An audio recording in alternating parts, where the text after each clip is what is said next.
Thailand video கூட share பண்ணாதீங்க, இதை ஷேர் பண்ணி விடுங்க, 4 பேருக்கு பிரயோஜனமா இருக்கும். தூத்துக்குடியில் பேச்சுமுத்து அப்படின்றவர் கிங்ஸ் அகாடமின்னு வச்சு நடத்துகிறாரு. டிஎன்பிசி, போலீஸு, பேங்கிங் இதுக்கெல்லாம் ஃப்ரீயாக சொல்லி கொடுத்துட்டு இருக்காங்க. ஆண் பெண் எல்லாருக்கும் தங்குமிடத்தோட சொல்லி கொடுத்துட்டு இருக்காரு. இதை சேவையாக செஞ்சுருக்க 11 வருஷமாக செய்கிறாரு. பார்த்துங்க, இது வரைக்கும் 1000 பேருக்கு மேலே வேலைக்கு போயிருக்காங்க.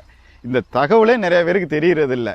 2025 நடந்த பேங்கிங் எக்ஸாமில் நேஷனல் லெவல் ஃபஸ்ட்டு ஒரு நாமக்கல் போய் அடிச்சிருக்கான். அவன் அங்கே போய் தங்கி படிச்சிருக்கான். இது எல்லாமே ஃப்ரீயாக கிடைச்சதுனால படித்து பாஸ் ஆகி வேலைக்கு போயிருக்கான். 2022 ஸ்டேட் ஃபஸ்ட்டு போலீஸ் அடிச்சிருக்காங்க. இந்த மாதிரி நிறையா குவாலிட்டியான ஆட்கள் அங்கேருந்து வெளியே போயிருக்காங்க. இது எல்லாமே ஃப்ரீயாக சொல்லி கொடுக்குறாரு பேச்சுமுத்து சார். அவரோட சேவைக்கு நன்றி. இந்த தகவல் நிறைய பேருக்கு தெரியாமல் இருக்குது. படிக்கிற 2 பேருக்கு ஷேர் பண்ணி 2 பேர் எங்களால் இந்த கிளாஸ் போய் அட்டன் பண்ணி வாழ்க்கையில் ஜெயிச்சானா அதுவே எங்களுக்கு சேனல் கிடைச்ச மிகப்பெரிய வெற்றியாக நினைக்கிறோம்.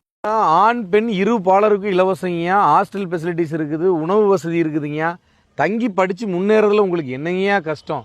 நம்ம தாய்லாந்து வீடியோ கூட ஷேர் பண்ணாதீங்க, இதை ஷேர் பண்ணி விடுங்க, 4 பேருக்கு பிரயோஜனமாக இருக்கும். நல்லா வாழ்க்கையில் முன்னேறி போய் எல்லாரும் பெரிய அதிகாரிகளாக போய் நில்லுங்கய்யா. அதுதான் எங்களோட சந்தோஷமே.